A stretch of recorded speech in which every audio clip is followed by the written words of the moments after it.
My dad works in B2B marketing. He came by my school for career day and said he was a big ROAS man. Then he told everyone how much he loved calculating his return on ad spend. My friends still laugh at me to this day. Not everyone gets B2B, but with LinkedIn, you'll be able to reach people who do. Get a $100 credit on your next ad campaign. Go to linkedin.com/results to claim your credit. That's linkedin.com/results. Terms and conditions apply. LinkedIn, the place to be, to be. This episode is brought to you by Shopify. Upgrade your business with Shopify, home of the #1 checkout on the planet. Shop Pay boosts conversions up to 50%, meaning fewer carts going abandoned and more sales going cha-ching. So if you're into growing your business, get a commerce platform that's ready to sell wherever your customers are. Visit Shopify.com to upgrade your selling today.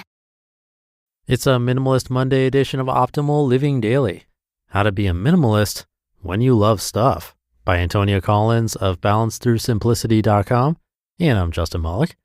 I'm going to keep this intro nice and minimal for Minimalist Monday, so let's get right to it and start optimizing your life. How to be a minimalist when you love stuff, by Antonia Colins of balancethroughsimplicity.com. There's a common assumption that to fully embrace the minimalist lifestyle, you have to get rid of all your stuff. Minimalism is much more than throwing away everything you own and living a life of scarcity. Here are some helpful tips and a personal story of how to be a minimalist when you love stuff. When it feels like minimalism is stealing your joy. I love collecting elephants and now have quite a few. However, I also love a minimalist lifestyle, and these two aspects of my life don't immediately feel like they sit well together. Do you have a collection of something or have a lot of one type of item? For example, perhaps you enjoy sewing, so you have lots of fabrics and threads. Maybe you or your partner have a vintage record collection or a shed full of tools for various DIY projects. Perhaps you enjoy a cozy home with lots of throws and cushions, or even a wall of hanging plants. Maybe you have a thing for shoes and you'd rather eat worms than part with that pink, sparkly pair of heels sitting in your closet. Going minimalist and clearing that fifth set of measuring spoons might be one thing, but parting with our most treasured collections can test us all. If you'd like to embrace a clutter-free life, but it feels like minimalism is trying to steal your joy, take heart. In this post, I'm sharing some helpful tips and reminders and a personal example of how to be a minimalist when you love stuff, and in my case, my elephant collection. My not-so-minimalist elephant collection. My love of elephants goes way back. I've always been fascinated by their heightened sensitivities, their wide range of emotions, their tight-knit family communities where they nurture their young and care for their old. Elephants are wise beyond their years, never forget anything, and place great value on the wisdom passed down to them over generations. Their ears form the shapes of the continents from which they come, and despite their size, they can walk so softly over a stick that it won't break. They sense when one of their own is dying. They know how to guide a sick relative to its feet so that its body weight won't crush the air from its lungs. And their babies are little comedians as they master the use of their trunks and flap their ears wide to scare the birds. In short, I love elephants. And as I can't have a real one, I have collected little sculptures of elephants and other elephant paraphernalia since I was young, and I now have quite a collection. Too many elephants versus being a true minimalist. In discovering minimalism and decluttering a huge amount of our family stuff that we no longer needed, want, or even knew we had, I hit a stumbling block when it came to my elephants. I spent many years and quite a bit of money collecting them. Each was unique, chosen, and purchased either by me or as thoughtful gifts from loved ones because they were beautiful, quirky, intricate, carved, fired in clay, made of glass, metal, precious stone, wood, you name it, I had it. Now, how on earth would I be able to part with my collection only because it supposedly didn't fit in with my minimalist journey?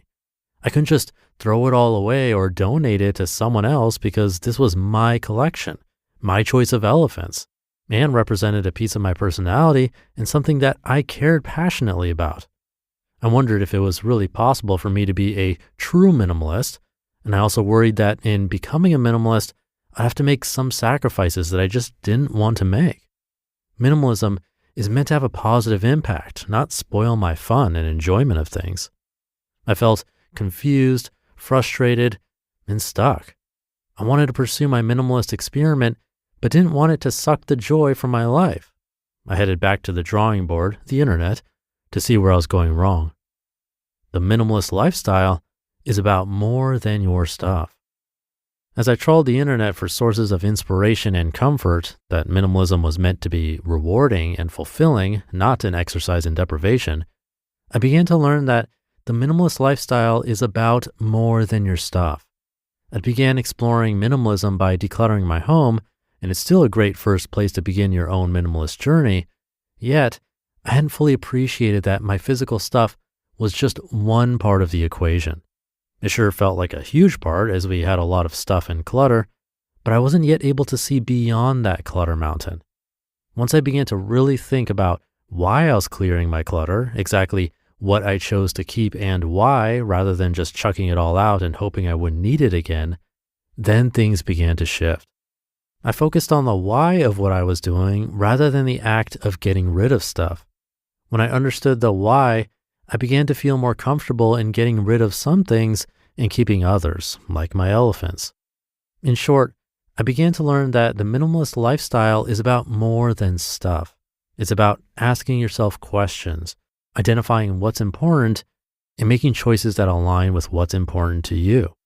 That's the key to making minimalism work for you and your family and allowing the benefits to filter through into every aspect of your life.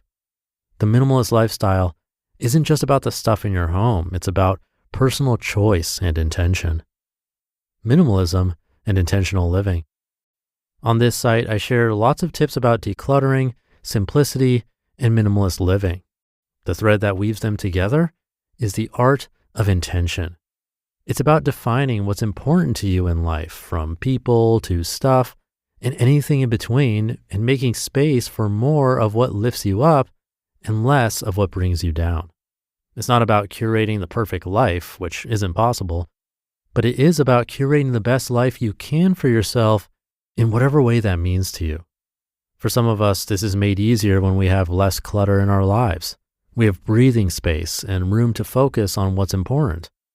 Going back to my elephants, at the moment, they're important to me. They add value and bring joy, so my intentional choice is to keep them in my life and on my shelf.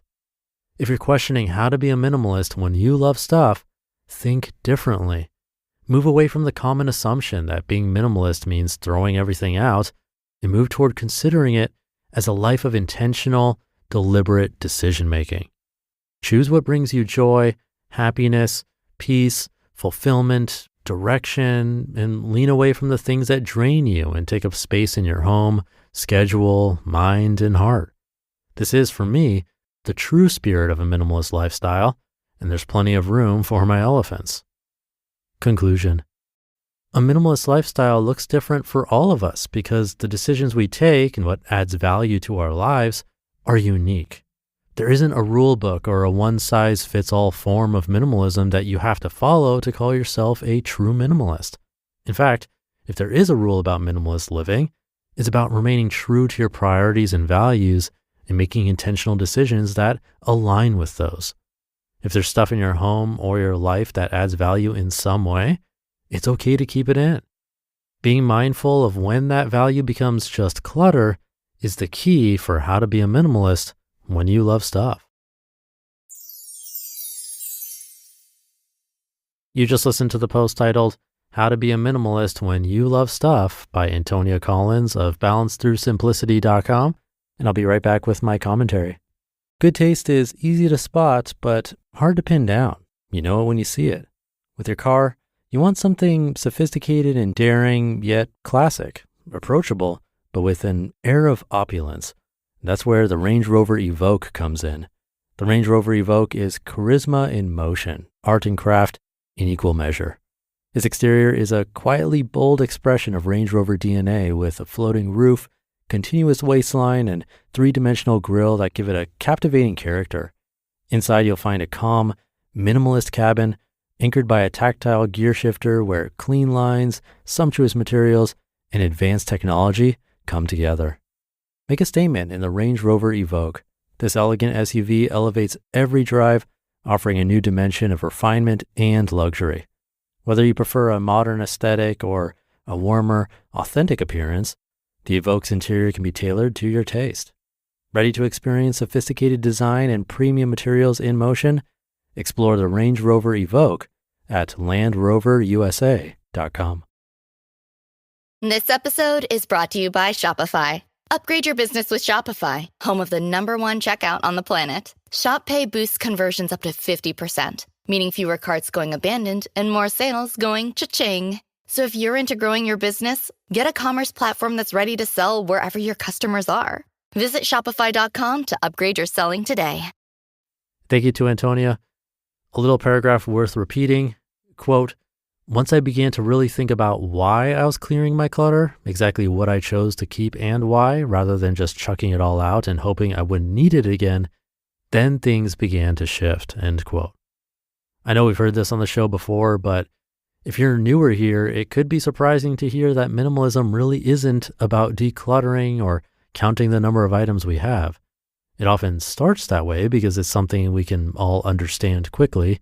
We can see the benefits of paring down possessions and might even feel motivated at the end of an article to get to work and start selling, donating, and trashing items. But without the why, we might not feel much at all except a bit lighter or to an extreme empty. As I've said before, you can be unhappy without stuff just like you can be unhappy with too much stuff. And the only person who can tell you what's too much is yourself.